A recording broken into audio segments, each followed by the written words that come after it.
Okay. That still none?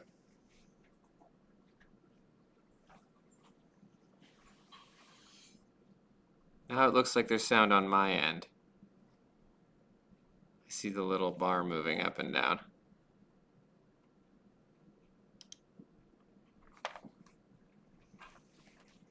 Okay, cool. Fixed. All right, sorry about that. Okay, so what I was going to say was that this morning when I logged in, my laptop decided to restart and do a little update. Fantastic. It also seemed to have broken the microphone, but it's working again now, which is awesome. For your information, if it happens, if I'm not there for some reason in the morning, I usually post a message here on the activity feed. This is on the front page. I left a little message there. I'm not sure if you guys got it. Apologies if you didn't. It doesn't happen very often, but if there is a technical problem, that's usually what I do.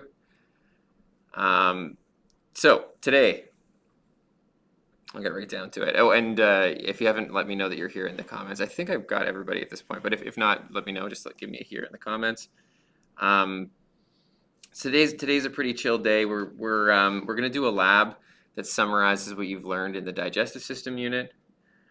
So you guys have learned the anatomy, the parts, and you've learned about their function, and a little bit more about enzymes and what enzymes are produced where and what they do. The online lab activity here is sort of like a summary of that. So how it works, you log into your Explore Learning account. If you haven't created yours, hopefully you did on the first day, but if you didn't, if you look on the day one introduction stuff, if you go to content from the live stream, this is from the first day, there's a link there that says sign up for explorelearning.com. If you click on that, it brings up a PDF and it gives you the instructions in our classroom code for signing up. So you join that. And then the lab activity for today, you can actually see the worksheet right there. It's also linked inside the HyperDoc here in this little spot where it says this Google Doc. So this contains all the instructions for the lab. You go to explorelearning.com, you log in, you find the digestive system lab, and then you just basically follow the instructions on the doc. So you make your own copy of the doc, you fill it in, and it guides you through the lab activity. Some of you may have already started it now, so you may already have done this. I also left a little video here that is a summary of all of the digestive system stuff. It doesn't go into quite the same detail, obviously, as the lesson did, but this is a basic overview. What are the parts? What do they do? Which macronutrients are being digested mechanically and chemically? And where are they being digested mechanically or chemically? And where are they being absorbed? So this is just a quick little summary if you need that. If you're really comfortable with the digestive system stuff already, you might not need the summary, but the video is there if you're interested. Anyway, you should definitely do the lab. So like I said, the lab summarizes all the stuff that you've done so far, and it allows you to build your own digestive system. So it gets you to take parts out, and then it asks you to think about, okay, if you remove the stomach, no, you don't. This lab is not a summative lab that I'm going to mark. So you don't have to submit it. You do need to do it because there's questions on the unit quiz at the end that are from the lab activity. But no, I'm not going to evaluate it as a summative lab. So where was I going with this?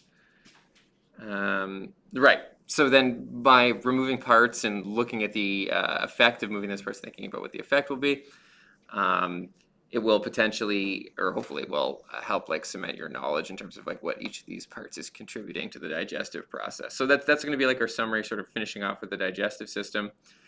And then we're going to do a little introduction in the second block to the respiratory system. This is a documentary. So it's about an hour long. There's a little worksheet that goes along with it. And it's just a basic introduction. What is the respiratory system? What does it do? What are the parts? We're going to go into more detail about this tomorrow, but this is just an introduction. Okay, I've purposely made this day a little less intense in terms of the amount of content that you need to complete. It really doesn't take that long. You might finish everything in the first block. Maybe not. Depends on how long the lab takes you. Some people take more than a couple hours to finish the lab, but the times vary greatly. So this lab does take a little bit longer. It takes about an hour and a half, an hour, 40 minutes. So chances are you'll probably finish up the content early today. That's intentional. So you'll notice that stuff is coming due. And so if you still have a little final push, you need to finish off your meiosis live assignment, or you need to still hand in your vocabulary list, that would be a good opportunity to finish that then with the time that you've got remaining. Okay, there are a couple questions that go along here from the textbook. It's a short reading on the respiratory system. It's only 2 pages, but it's an introduction just to the basic anatomy of the respiratory system, which we're going to examine in more detail tomorrow. And then the last thing here is this is a great video about what is the actual purpose of respiration. Like, why are you breathing? And it talks about biochemically, sort of like the evolution of why organisms need to take in oxygen. What's the purpose of bringing oxygen into your system? It's a fantastic video, and it talks a lot about ATP. ATP is the energy molecule, which I can't remember. Did we talk about it in the macromolecules lesson about what ATP is? No. We're going to get into more detail on it tomorrow in the lesson that we do together, but it is the main energy molecule for organisms. So once you break down sugar, break down fat or whatever, you create a storage of ATP, adenosine triphosphate, and everything, almost everything in your cells runs on that energy source. So this talks a little bit about how that works and how that system for ATP evolved in organisms. Okay, and when I say organisms, it's very broad. Even bacteria use ATP. So that's a super important biomolecule. And there's a little exit quiz to test your knowledge from the content for today. Okay, so that's it. This isn't a super complex day, but if you're curious what to do here, it just goes through step by step. If you're doing the lab and you're not sure what to do, you don't know what a question is asking you or what you're supposed to manipulate, please say something, okay? I'm happy to come over. Let's chat about the lab. If you're at home, just let me know in the chat, or you can even email me, and then we'll just go through it together, okay? I can even set up a little video chat quickly to answer questions, so that's easy to do.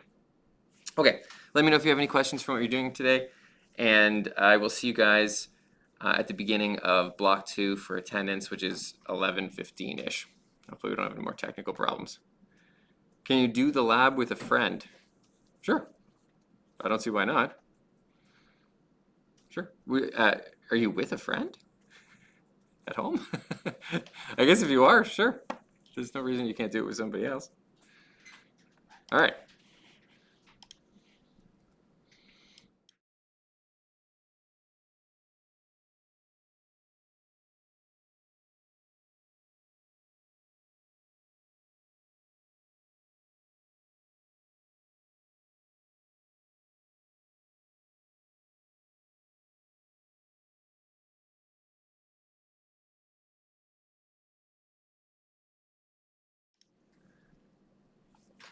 Hey guys at home, just let me know if you're here for the second half.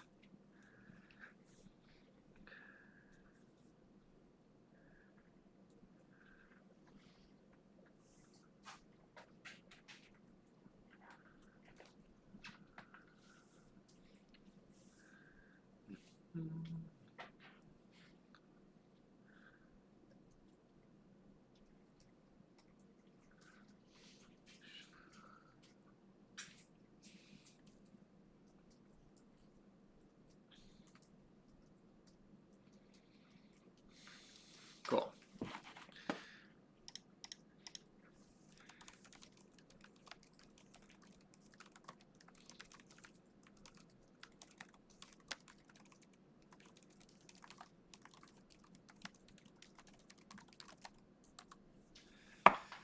Okay, guys.